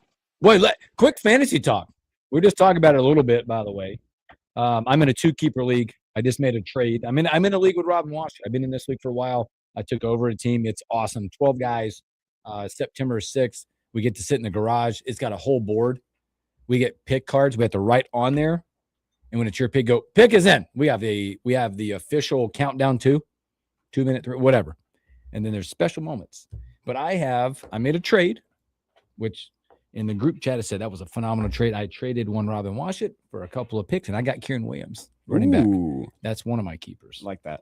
I have 2 quarterbacks. Now, your keeper that you have is based on the round. So, right, I have Jaden Daniels as a 4. Maybe a number 4 pick, though. So I would eliminate I have a 4th pick. I could use them. I have the guy you mentioned. And then in New Orleans, if I kept him, all he cost me is the last pick of the draft last year, the 23rd round. Tyler Shuck? I like him, man. He's good. I do. So all things leaning right now. The way our league does it, once you announce your keepers, you cannot change them unless there's an injury to them. So once you lock in, you're done. Can't change your keeper. Because then once all the keepers are announced, then the commission will do the draft order. So I have not announced yet. Speaking of Jaden Daniels, did you guys see the news about him? Oh, yeah, he's mad. Yeah, that's craziness. He's mad. Bro, he's like, the reports are, so they're letting somebody else at LSU this year wear his number, and he feels disrespected because... Well, they use him in all his material, don't they? Yeah, well, and he's like, well, he doesn't think he's getting the same respect that Joe Burrow is getting, despite the fact that they both had the same accomplishment of winning the Heisman. And I'm like, dude, put some respect in my name. Joe Burrow won the national championship. Yeah. That he did. You won a contested Heisman in a year with no good Heisman candidates. Does anyone remember the Jaden Daniels Heisman year? He got the Heisman because we looked around college football and went, I guess. Joe Burrow dominated college football. Sorry they're letting somebody else wear your number. Last I checked, it's not retired. Taking my ball and running. It's such a joke. Okay, you got me running away with my ball. But I am in a different type of fantasy league. Never played this before. So usually I got my one league I care about the most. Everybody does. We got the tattoo on the line. I'm usually not in a second league. Mm-hmm. But I got an intriguing opportunity this year. Like I'm in. An 18-man guillotine league. 18? 1-8. 1-8. 18-man guillotine league. Are you familiar? Nope. No head-to-head matchups. So you don't go head-to-head on anybody. Everybody plays everybody throughout the... So you just are playing. You set your lineup. Whoever scores the lowest points any given week gets cut from the league. And their roster goes back into the waiver wire. What? So you could literally play 1 week. So if you... Yeah. Oh, and then their whole roster gets thrown into... So if you are the lowest scoring team in a week, you get cut from the league. What's the associated cost? That's only a $10 buy-in. Oh, okay. $180 win at the end of the year. So low stakes. And it's just you cannot be the lowest scoring team every single week. And it goes through the entire regular season. We used to so that's by interesting. So by that final week, you do have a head-to-head matchup with who wins the league, but just every single week, one team gets cut from the league if you're the lowest scorer. Wow. Yeah. That's fun. So one bad week takes out your chances. $10 out. You're done. You don't pay attention to the league for the rest of the year. It's a totally different draft. How's the draft go? What do you mean? Draft order set, you just start drafting? The draft order will be randomized day of. Okay. We'll see. 18-man snake. And your goal is, as opposed to going for boom or bust, you're going for consistency. You want a consistently scoring fantasy football roster. So it's a completely different strategy. I'm excited for it. There should be less, aside from the waiver wire every single week, which will get very, very exciting as the league goes on. Imagine how good these teams are going to be week 18 with 16 other teams just in the waiver wire. Just 2 teams competing for it with their pick of the litter. The waiver wire gets interesting, but like from a week to week, who do you start? Especially early in the year, it should be pretty easy because you're going to be fighting for scraps at the end of that draft. Wow. Yeah. I used to play. I don't do it anymore. It used to be this thing called. We'll get to baseball. I promise. We used to. A buddy of mine got me into this. It was called the 33 pool. There were 20 guys. Didn't know it. 20 guys, 33 pool. So essentially, 17 weeks cost you $170, $10 a week, right? The winning, the way, and then they randomly gave you a team based on whatever. Okay. Right?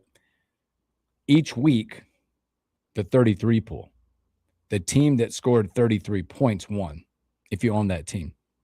You know how hard does this get to 33 points in an NFL game? Do the math. If nobody won it, it carried over each week. So $10 each week. You better wish you had, was it the 2013 Broncos? It didn't matter. Like one year I won it. I won it one time at like the Cardinals or something. I've heard about this. My dad did this last 33. year. It's awesome. Yeah. $170. Then in 17 weeks, $10 a week. You just pay it and you sit there and go, I have no skin. Whatever. I got the Cardinals. Sweet. Let's go. They're always in it. So it was kind of fun. Baseball. We're getting there. We're getting there. What, 120 games in roughly right now? Yankees 6 up. Boston, boy, 5 straight. 10 back. 10 back. The offense has regressed into Yes, it has. The first 85 games of the season compared to the last 35 games of the season. All that continuity momentum you had, you ruined it at the deadline. It's full experience. You're full experience right now, but they're reeling just a little bit. White Sox 3.5 up on Minnesota and Detroit, by the way. That's going to be a fun one. And you look at that and start looking at percentage of the chance they make the playoffs. Speaking of your Red Sox, CBSSports.com has a formula. They do give them 91% chance to make the playoffs. A little comfort for you. And a 91% chance to lose in the first round. Yep. I made that up, but that doesn't, as it stands right now, that doesn't feel a team. Wrong. Unfortunately, you look at the West. What an ugly West it is. Still only one team above 500. The Houston Astros are 1.5 up at 62-60. Texas under 500. A team that is probably, they have played themselves way out. A team that we thought probably had a chance is the Mariners right now. Well, I don't think the Seahawks can win it either. Nope, 6 straight. They lost 6 straight out there. The East in the National League continues to widen the gap. The Braves found a little mojo. And if you saw the play, Acuna might have the best arm I've ever seen. One of them. My goodness. He bobbled a ball last night and threw a kid out. My goodness, it was amazing. They're 9.5 up now, winners of 2 straight. And encompass that with the Philadelphia Phillies losing 2 straight. They're now 9.5 up there. You mentioned, I think maybe both you guys mentioned this team that's on the run right now, the Chicago Cubs. Yep. They have now won 3 straight. Milwaukee losing 3 straight. That is a 3-game margin now. I have been on them for 3 weeks now, probably. I've been talking about them, saying, hey, this division race ain't over. I said the Cubs are 1 week away from, hey, they have a good week. Brewers lose it just a little bit from being right there. That has happened. The Cubs are 3 games back. PCA, Pete Crow Armstrong, dare I say MVP candidate? No, he is now the odds-on favorite to win. Does not surprise me. Yeah. He has been spectacular from a defensive point of view, and his offense is just becoming electric, incredibly clutch too. Whenever they need him to step up and make a base hit, home run, whatever it may be, steal a bag, he's just been doing it time and time again here over the last couple weeks. They are on now, is it a 4-game winning streak? 3. They won 3 straight. They won 8 out of 10. 8 out of 10. There it is. 8 out of 10 right there. Including a sweep of the Dodgers, a victory over the Royals, and they're going for a sweep today against the Nationals. Minus Tampa Bay right now, by the way. I forgot to mention Tampa Bay has won 9 straight games. Minus Tampa Bay. And I put them up there with one of the hottest teams out there. There's another team that always makes waves late. You got Tampa Bay making waves at the top of the East right now. But you talk about the Cubs making some waves. Here come the Padres. Yep. They've won 5 straight. All the offense is clicking right now. 7 out of 10, 5 straight. Now, still 8.5 back. But they're making some waves out there. But the Dodgers, you could also, we talked about how rough their stretch had been. They're getting right. Now, get right opportunity against the Royals. Great time to do it. Oh, they got the sweep. It wasn't an easy sweep, by the way. No. They'll also be waiting a little bit. I think they held their collective breath last night, as Freddie Freeman went spilling into the dugout and left the game. Doesn't seem to be too serious, but did leave the game. They're probably like, wait a minute. But after kind of floundering for a little bit, a huge time for them, because you have the get right series against the Royals. We'll see if they're right. A series that you should have no trouble getting up for, a 4-game slate against the Brewers. And then after that, Rockies. So if you can get up for the Brewers and keep that momentum rolling through for the Rockies, that could just be the spark of energy that they need to carry their way through the last of the regular season. Checking the wild card out. Boy, have you looked at the updated this morning of the AL wild card? The entire AL East is within reach right now. Look at this, the way this pans out. Yankees are at the top 8.5 of the wild card. Red Sox plus 4.5. The Rangers are there, barely holding to the spot. Twins, Tigers, both a half game back. The Guardians, 1 game back. Most of the Central is in it. And then there you are. Blue Jays, Orioles. 1.5, 2 games back. You have 1, 2, they're like 6 teams within reach of that final wild card spot right now. My goodness. That'll be a lot of fun to watch. And then you look at the other side right now, less drama, I guess, when you look at it. The Cubs 7.5 up. The Padres now in the second spot, a game up. Diamondbacks, Phillies proverbially tied right now. And then the Marlins, Cardinals. The Cardinals have really fell apart as of late, looking at them with what they've done. But a lot of drama left. The Cardinals have won 2 straight, but they're now 13 back of the Central. I do want to ask you guys see the developments this week for one Paul Skeens? He's on my list, man. This is interesting. I don't know. Significant velocity drop this year. What did you see? It reached its worst point. Was that 2 nights ago? Where he topped out at 94 and was pulled from the game after just 68 pitches. They said it was the first time in his career that he did not post a pitch at 97 or better. And his velo's been dropping all year. This was now the worst outing. I don't know. It's all mechanics based. If you go back and look at his pitching motion when he was at LSU and to now, everything's different. So there might be some discomfort, and he's kind of like, what's the word? Overcompensating for something else, and then that's causing the velocity. This is where you're at. The Pirates are 3-13 in Skeen's last 16 starts, where, by the way, which he's posted a 5 ERA and only averaged 5 1/3 innings.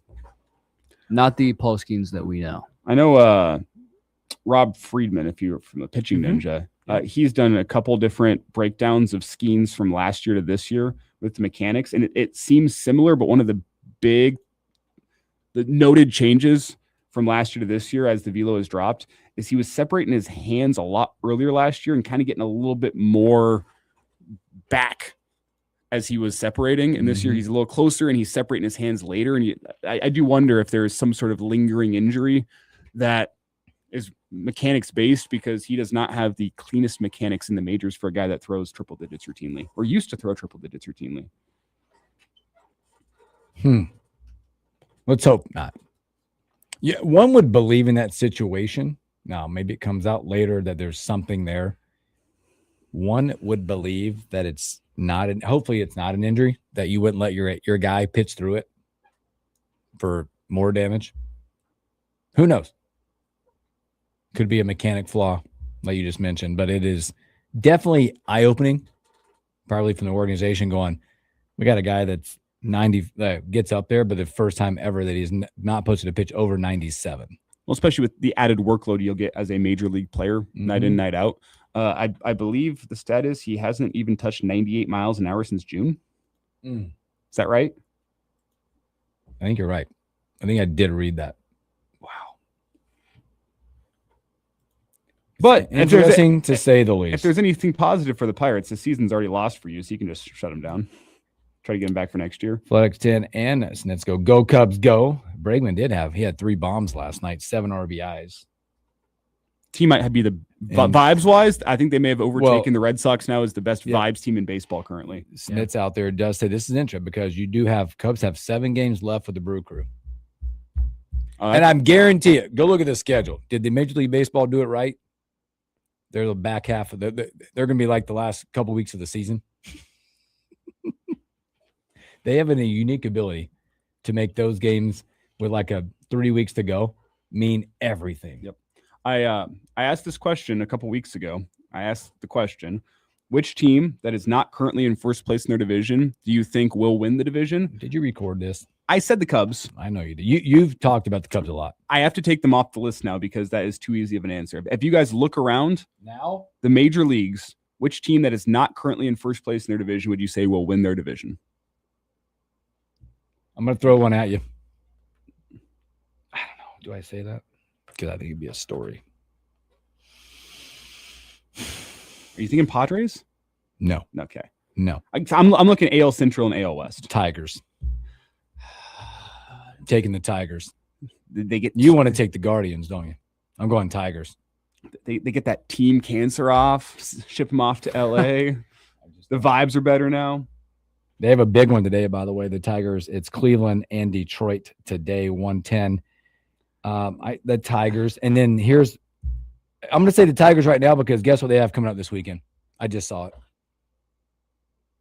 The White Sox are in Detroit. Oh, that's big. How about a 3-game set in Detroit? Oh, that's huge. The Tigers can make some waves. And what a chip on the shoulder moment for the Detroit Tigers it would be to go, hey. I mean, Scubo didn't want out. He told you he kind of wanted to be there, but once it became clear. Sure. But now it's like, hey, let's go win it. I go back to the old Major League, in the movie Major League. There's only one thing left to do. Win the whole bleeping thing. Give me the Tigers. Okay, hot take, guys, and I might get some hate in this room. Uh-oh. Give me the Yankees. Oh. Give me the Yankees. Let's go on Yankees. Their schedule's somewhat favorable, mostly because second to last series of the year, if they're within a reasonable distance of the Rays, they have a 4-game set at home against the Rays, September 22nd through the 24th, their second to last series of the year. If they can just stick around right there and be within, do they need Judge back? 4 or 5 games at that spot? And that's another thing here is they're not fully healthy. Lombard is giving them a nice spark at the shortstop position. There's some juice in New York. The Rays have been super hot as of late, so you're going to look at that 6-game gap right now and be like, I don't know, but don't fall victim to the recency bias. I think the Yankees are still alive and well in that division to go win the East. So that's my. I was on the Cubs 3 weeks ago. We'll come back and look at this in 3 weeks. Don't be surprised if the Yankees are within a game or two come 3 weeks from now. What an awful pick. I knew that was going to happen. Sorry. No, I completely get it. But okay, if we're excluding the Cubs, because I think, like we said, that's too easy of an answer. I do think that they overtake the Brewers. The Cubs might be in first place after the weekend. Is this kind of a cop-out answer if I say that all of the other divisions, I think they finish like that? The teams that are in first right now, I think that's how they end up. The West? Yep. I think the Astros okay. win the AL West. I think the White Sox win the Central. West could go any which way. I'm still not counting the Mariners out, honestly. They've been bad as of late, but I'm not counting them out. The West could go any which way, and I would not be surprised. But how about this one? The most miraculous story in baseball. The Rockies come back from 25 games down. They unseat the Dodgers. Aren't where we at right now? They're the Rockies go on a 37-game winning streak and come from the depths of hell to take the. You heard it right here. So hey, we'll burn the tape if it doesn't come to fruition. If it does, we have that ability to hit delete. I'll be making the national television rounds before too long if the Rockies go on a 37-game winning streak, and I called it on August 13th. We have that ability to delete or keep. So, all right, great stuff. Going around the diamond there. Let's take a final break. Come back with stories that we missed.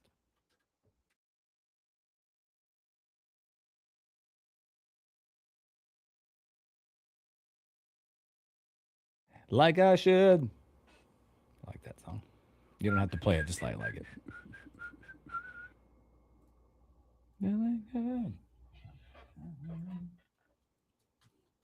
Speaking of the Yankees, do you guys see down in AAA, Anthony Volpe lost both of this team's ABS challenges in the first AB of the game? What are you doing, bro?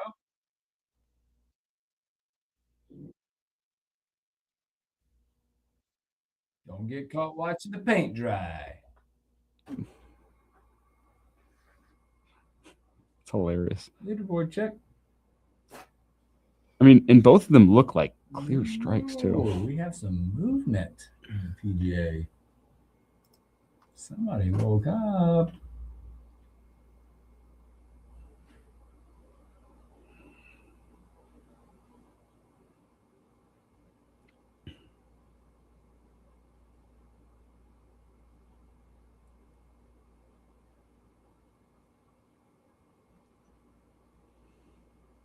Somebody woke him and said, I'm sick of being on the bubble. Can you do it all week, though?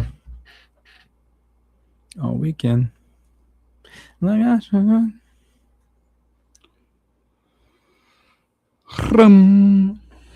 Green. Jello. Oh, my goodness. There's so much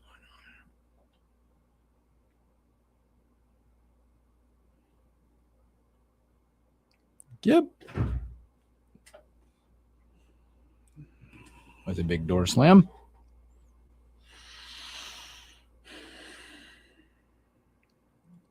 I wonder if anything happened news-wise while I was in here. I kind of forgot I have to do that still. I haven't got any alerts. That ain't good. Local alerts. Nah, it's all pretty boring. KFOR did take home gold at the Nebraska Broadcasters Association Awards banquet last night. Spot news. Congrats. 90% of the credit goes to Jeff Moats, 10% to me. I'd like my 10%. We covered those wildfires. You did? That's why he took off. He's like, I don't need to hear about it. We'll talk about it with him next week, though. Congrats. He was there, right? He was the one accepting. Yeah. He was acceptance. What am I getting here? I don't go to awards banquets. Is that because you had to dress up? No. It's like, I don't know. Sit around for 4 hours, hear your name called once. Polite applause for everybody else. It is one of those moments where there's a word you're like,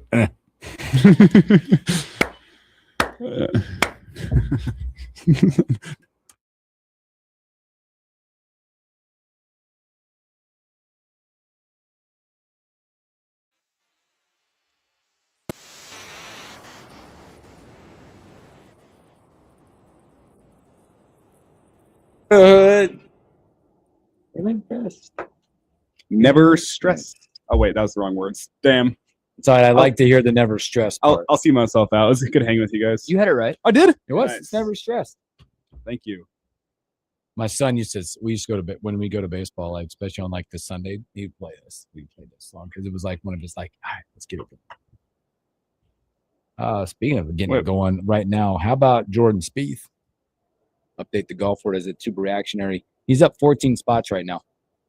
He's in the 40th spot. Currently, right now, has made his way on to the first page of the leaderboard right now.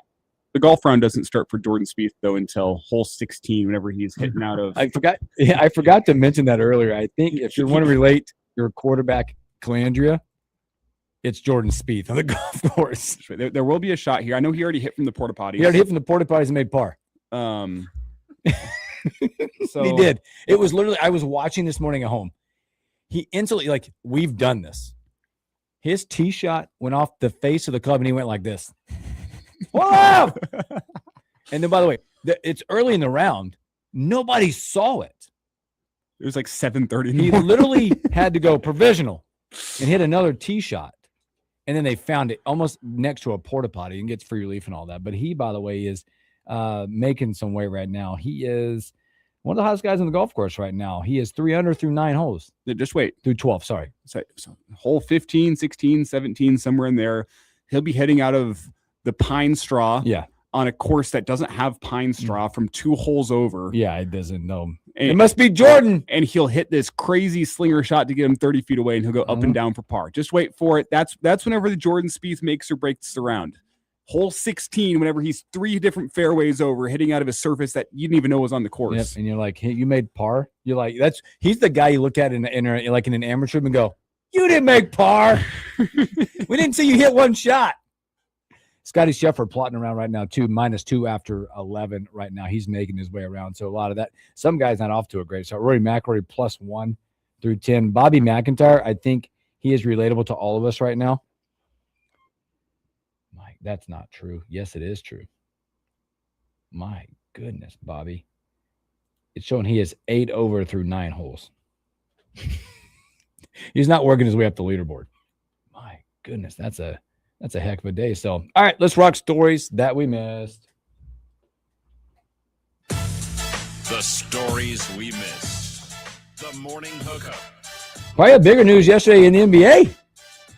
Russell Westbrook, 18 seasons, 7 teams announced on social media.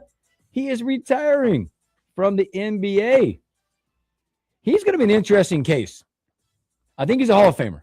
Oh, easy. Right? Easy. Most triple doubles ever, but he's an interesting case when you plot his career, right? Maybe it's more the emotional side of the career that you're going to plot around with Russell and the names that he's been called, and where he fits in when you start doing the top 100 guys in the NBA. Where does he fit?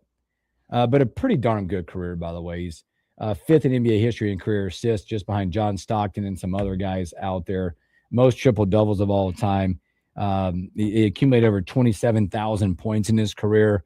But some of it will be talked about, about his off court side antics. I think he's a guy that, as we get a couple years removed, we will look upon his career with even more fondness than we do right now. Yep. He bounced around on vet minimums at the end of his career. He probably could have called it quits a couple years ago. Dude just loved the game. But his legacy is undeniable. At his prime, one of the most athletically gifted point guards we have seen, up there with Derrick Rose. Oh, I was just going to say that's perfect comparison. Yeah. 20 points. By the way, his career is going to go down as I just had it right there. 21.7 rebounds, 8 assists in a career. Yeah, that's a hell of a career right there. Russell Westbrook, I will always remember Game 7 against the Los Angeles Clippers, that one year he played with the Denver Nuggets, where he got a steal, dunks it home, hangs on the rim, tees himself up, and then as the refs are assessing the tee on him, he starts screaming, "Send they ass home," referring to the Clippers. Thank you, Russell Westbrook. That is a clip that I will never forget. Yep. So thank you, Russell Westbrook. Big news on the chicken front, guys. You guys see Chick-fil-A's? No, I'm kidding.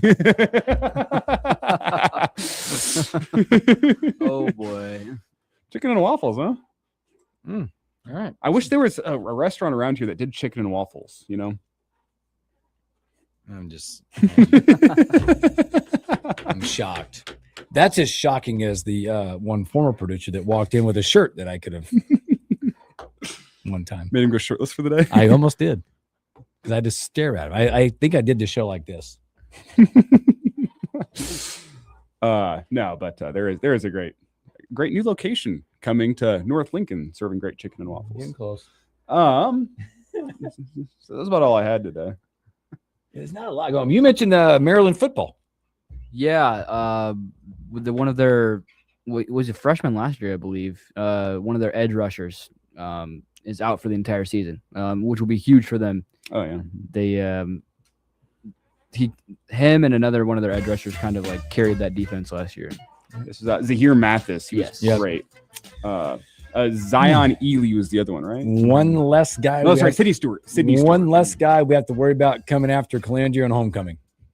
All right, one last guy will get his ankles broken by Anthony Calandra. Yeah, there it is. Before Calandra throws into triple coverage. Oh, tomorrow it's a Husker Homer Friday. We'll have Husker football. We'll have some more NFL and a whole lot more. Preseason games tonight. Watch them if you get a chance. Have a great Thursday. Catch you on a Friday.